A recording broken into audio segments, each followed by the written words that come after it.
This is a podcast by the Straits Times. Warning: this podcast is an audio documentary of a real crime case, which may be troubling and upsetting to certain listeners. Listener discretion is advised.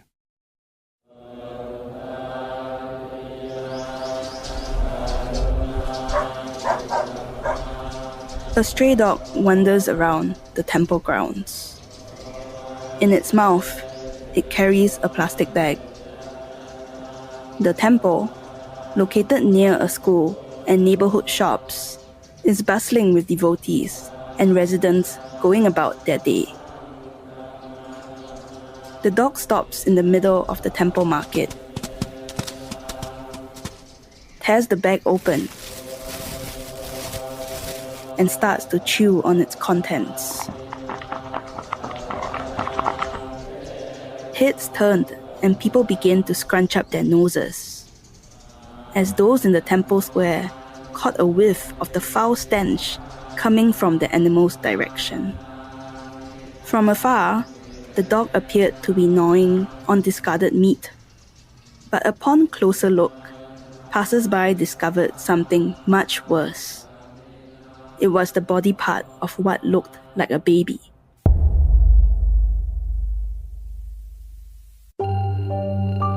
You're listening to True Crimes of Asia, a special podcast series by the Straits Times. I'm Tan Tam Mei, ST's Thailand correspondent. In this episode, we uncover the hidden problem of illegal abortions in Thailand and how the grisly discovery in 2010 of thousands of rotting fetuses hidden in the Bangkok temple led to more awareness and debate in the Buddhist-majority country. Witnesses that day said that the horror on the temple grounds might have remained hidden if no one had noticed the smell. When the dog brought the fetus out, the situation began to develop and the matter was exposed. Residents reported the case to the police and they came to investigate. And that is when they discovered the hidden fetuses. The origin of the bag was traced to the mortuary tucked away in the temple grounds. And when residents cracked open one of the mortuary's storage containers, which are usually used for bodies awaiting cremation, they discovered more plastic bags with similar contents. The smell of decay mixed with gasoline hung in the air. Onlookers covered their mouths and noses with hands or cloth. Soon, authorities and rescue workers arrived on the scene. The media was alerted too, and crowds started to gather in the area. Authorities dug out body after body. They were wrapped in plastic bags and newspapers, all in varying stages of decay. Some bags contained skeletal remains, while others had bloated due to decomposition. Some of the fetuses were almost fully developed, estimated to be at around 7 to 8 months gestation. Others were only a few months old. That day in November 2010, the remains of 2002 fetuses were uncovered at Wat Phai Ngern, a Buddhist temple in Bangkok's central district. Longtime temple worker Supote Leangbamrong was present the day of the discovery. He said the situation was shocking and also unbearable. Oh, the bodies have been stored there for a long time. 2 of the storage compartments were full. Some of the plastic bags were swollen and the bodies inside were rotting. Some bags had swelled so much that they burst, creating a foul smell.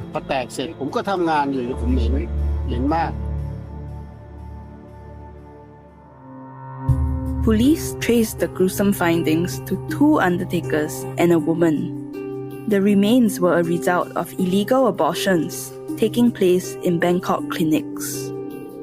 The 3 collected, hid, and eventually disposed of the bodies by cremating them in the temple's mortuary. But the crematorium's furnace had recently broken down, and the bodies began to pile up. This eventually led to their operation being exposed.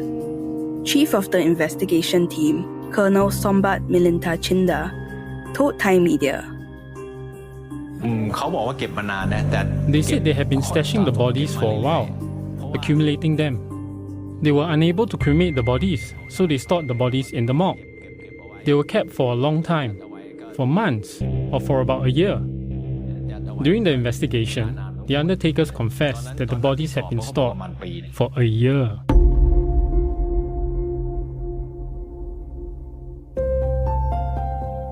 The discovery shocked Thailand. But it was also a turning point in the debate over abortion, which was still a strict taboo then. While it was not that uncommon to hear of fetuses aborted in secret and disposed of, these had always been isolated cases, as Mr. Ong At Klempai-bun told the Straits Times. Mr. Ong At is a member of parliament, but back in 2010, he was the minister attached to the Prime Minister's office. Mr. Ong At had gone to the temple to handle the situation and the media at the scene. He said that illegal abortions and the problem of teenage pregnancy had been an issue during that period, but the magnitude of the discovery was alarming. We have heard that they found some clinic do illegal abortion. We have heard from the media sometimes that they found the body of the baby in some place. But we never heard that so many, the body of the baby from abortion in the same place. That's why we quite shocked when we heard it. Abortions were for the most part illegal in Thailand at the time. They were only allowed if the pregnancy was a result of rape, incest, or if it was going to affect the mother's health. With limited avenues to deal with unwanted pregnancies, illegal abortion clinics became the only option for many women. These abortions were sometimes done in secret by certified doctors. But more often than not, the procedures were done by unlicensed practitioners, resulting in increased health risks for the women, or possibly death. How long had they been collecting, hiding, and disposing of the bodies at the Bangkok temple? No one knew. But Mr. Supote, who still works at the temple today, says that he had noticed a bad smell coming from near the mortuary about a year before the discovery. However, he chose to remain silent. It smelled horrible. I found out what was going on when I saw that the storage door of the mortuary was open one day. The plastic bags in one of the compartments had fallen out. I couldn't stand it because the smell was so bad. So I went over to look and was like, oh damn. I didn't say anything about what I saw because I was afraid that the temple worker would lose his job and it would become a criminal case. I didn't say anything because I am just an outsider, not a temple official.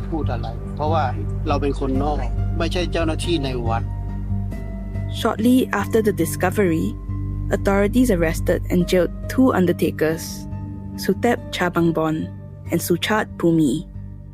Both admitted that they were paid to hide and dispose of the bodies at the temple's crematorium. They had been approached by nursing assistant Lanchakorn Janthamanas, who collected the fetuses from a network of illegal abortion clinics in Bangkok, according to authorities. Lanchakorn earned about 500 baht, or about 20 Singapore dollars, for each fetus she helped the clinics dispose of.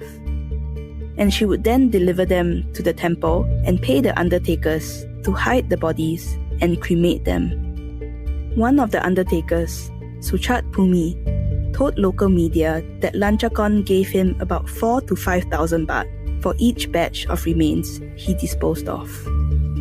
Lanchakorn allegedly learned to perform abortions after witnessing doctors carry out the procedure and also open her own illegal clinic. All 3 accused were handed varying lengths of jail time, ranging from 3 to 20 years. Some of their sentences were later reduced. After the incident, many devotees and passers-by began laying out milk, fruit, and toys as offerings for the spirits of the fetuses. And thousands turned up for the special merit-making and cleansing rituals to bid farewell to the souls of the aborted fetuses. But this was far from the end of the case, and Mr. Jurin Laksanwisit, the then Public Health Minister, said that there was a bigger issue at hand. Actually, this reflects a societal issue. I think that all relevant sectors must collaborate, including the government, public, and private sectors, to find a solution to this problem.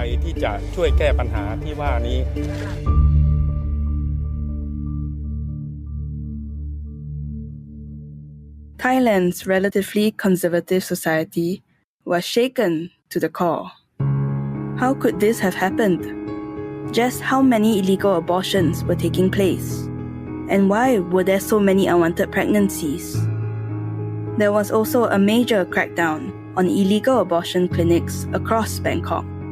But abortion advocates said that it did not tackle the root of the problem. The founder of Tam Tang, Ms. Supeecha Baotip, said the case was all over the television and newspapers, with images of the fetuses and the perpetrators splashed everywhere. However, the voices of the women who had gone through the abortions were missing. Instead, the discussion was full of name-calling and criticism towards them. I think the classic things are like the bad mother. In Thai, it is called monstrous heart mother.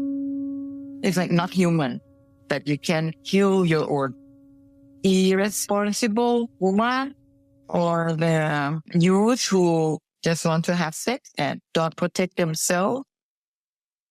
I did not hear the sound of understanding as a big voice. I think I heard mostly mean things or hate to the abortion. Ms. Supeecha herself had an abortion in her younger years. And when news of the incident broke, it made her realize that there were many other women out there, just like her, who were seeking a solution or help for their unplanned or unwanted pregnancies. Many of them also had to resort to illegal abortion services. People then rarely spoke about abortion, let alone the topic of safe abortions. But this was just the beginning of the movement and the birth of pro-choice group Tam Tang. So I opened the blog, the blog post, and I write my own story. That's how it started.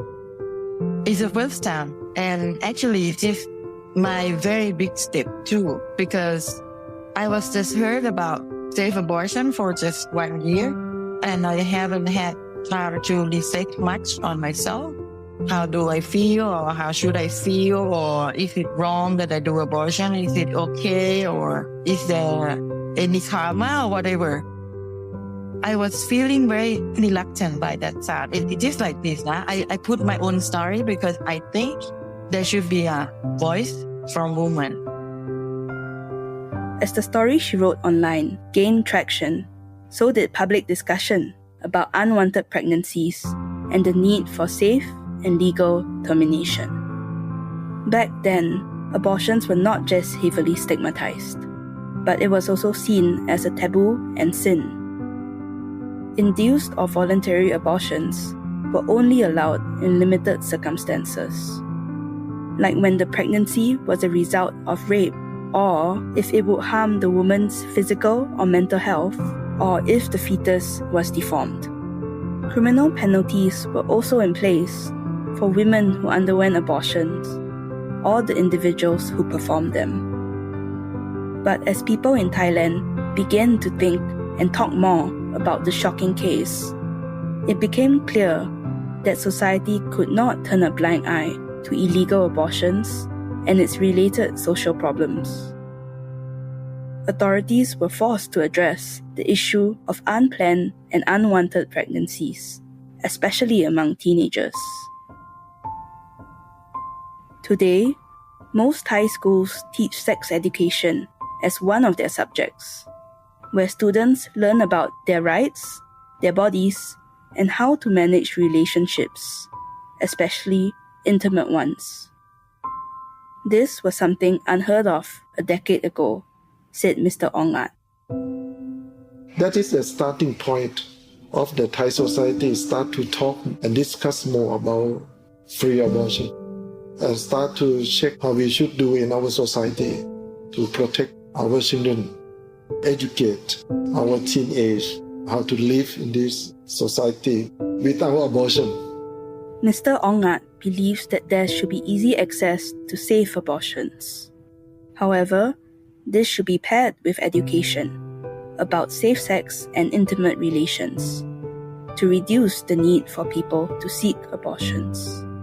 I myself, I think the woman should have right to make decision in his body. But if we educate them first, the case will not happen so many. But if you don't do anything, of course the case will may happen so many.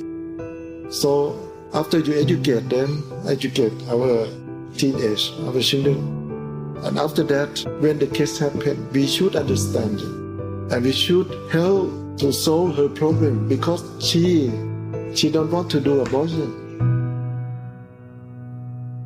Mr. Ongat said that in the case of unplanned pregnancies, society should be accepting of a woman's choice and support her regardless of her decision.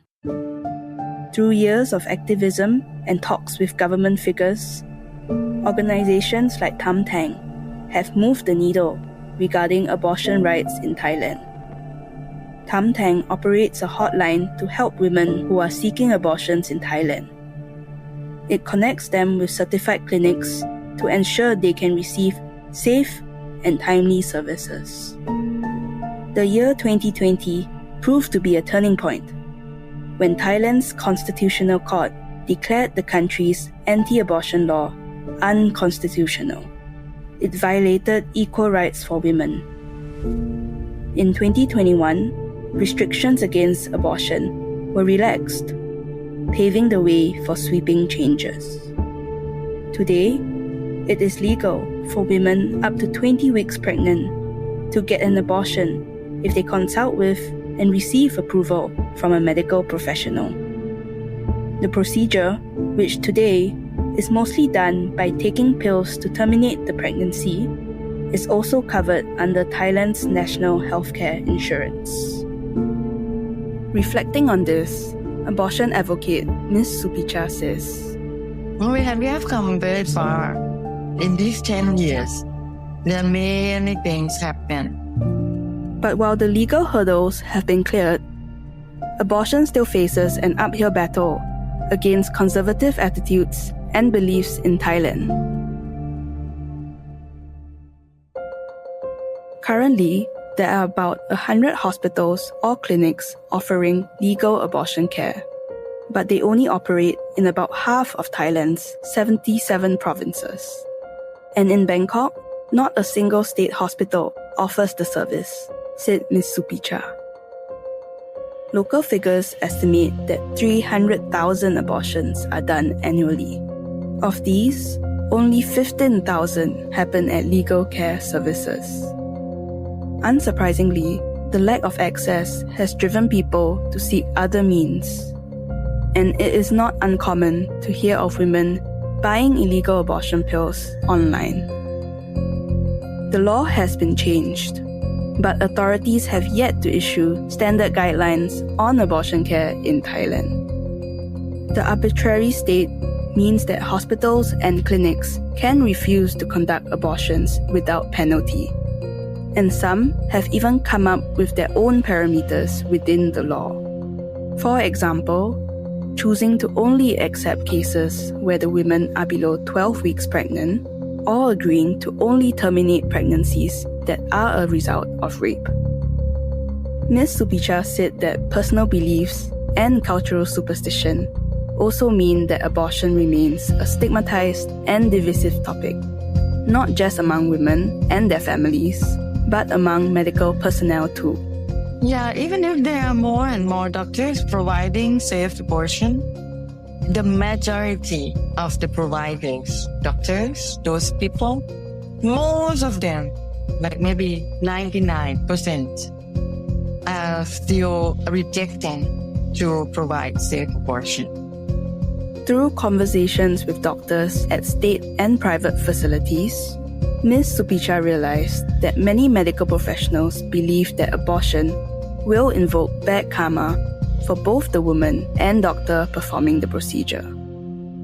She cited an example of a doctor who was worried that her own child would be born with a cleft lip or have other issues if she performed an abortion. And I have heard surprising, for me it's surprising, that the doctor would think like this. I cannot believe. I thought they would think, oh, this cleft stuff, it should come from gene, should come from what? I don't know, whatever, many things, medicine, the physical condition, but not from karma. When it comes to religious beliefs, Ms. Supeecha said that those who are against abortion see it as killing or murder, which is a sin in Buddhism. But Ms. Supeecha hopes that more people, especially medical practitioners, will start to see that there is a need for safe abortions. At the end of the day, it is about a woman's health and choice. She hopes that people can be more understanding towards the need for legal abortion as an option. I am Buddhism, we are Buddhism. And we don't want to do karma. We don't want to kill. So for them, to do abortion is about killing. And they think this is a bad thing to do according to the religious. And this is against the Thai Buddhism religion, because Buddhism is talking about compassion. There are a lot about compassion, like happy that other people have a good life, happy that other people get out of the suffering. And it's good that Buddhism should do something to make other people happy or get out of the suffering. But they don't do. So it's like they select certain religious teaching to serve their own purpose. There must be a change in attitudes towards women's health and individuals' rights to choose an abortion, said Ms. Supeecha. On a brighter note, there is a small but growing network of about 500 medical professionals, including doctors, social workers, and nurses, who do support abortion services.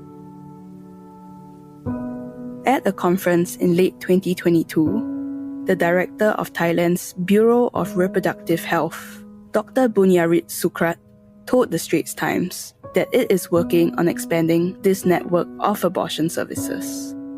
But he acknowledged that it is difficult to change deep-set cultural beliefs. To overcome the shortage of such services and clinics, the Thai government started to offer abortion consultations through telemedicine services during the pandemic. So far, about 50 cases have been handled this way. Ms. Supeecha's mission is to have abortion treated like a basic healthcare option that all women should have easy access to. That means access in the good timing and access in the affordable price and also in the respect way. I think this is the major thing that we want.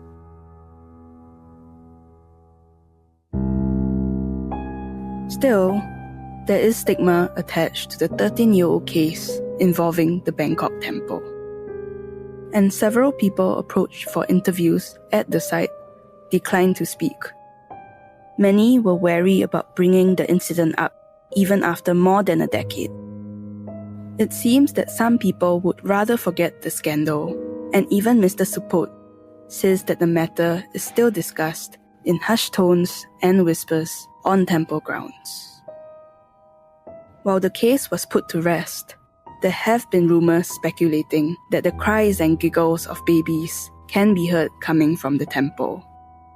People have also claimed to see the shadow of a baby figure in photographs captured of the mortuary, where the bodies were found. Naturally, the gruesome crime has also inspired several local horror movies, including the 2011 Thai flick titled The Unborn Child, where a woman is haunted by the vengeful ghost of the child she aborted. The temple's storied history means that it is also considered one of the top haunted places in Thailand, according to some listicles online. Today, the mortuary site is still located on the temple grounds, but the vault doors are locked, and the area is used to store construction materials.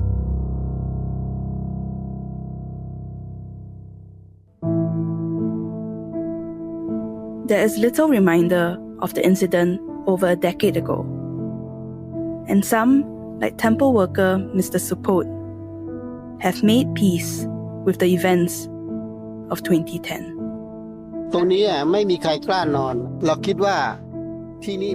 At first, the neighbors were so frightened they could not sleep. But for me, I just think of this as a place where I work. I don't come here to cause trouble. I told the spirits, please, I am just here for work, so please don't scare me. When I am done with work, I'll go home. The neighbors used to ask me about the case and ask if I've heard any ghosts or spirits here. But I didn't want to talk to them about it. The spirits and I, we are friends.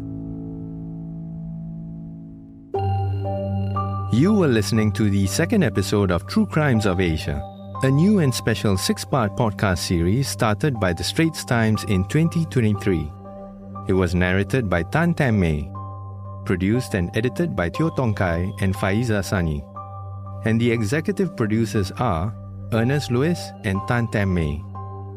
The next episode will be out on June 27, and thereafter, the 4th Tuesday of every month. If you'd like to read more of Tan Tam Mei's columns on Thailand, there's a link in our podcast show notes. Once again, do follow ST's True Crimes of Asia podcast on Apple, Spotify, Google Podcasts, or via the Google Voice Assistant and Amazon Alexa-enabled devices. Get notified when we drop the latest episodes. Thanks for listening. For more podcasts by the Straits Times, the Business Times, and Money FM 89.3, you can also download the Audio by SPH app. That's AWEDIO.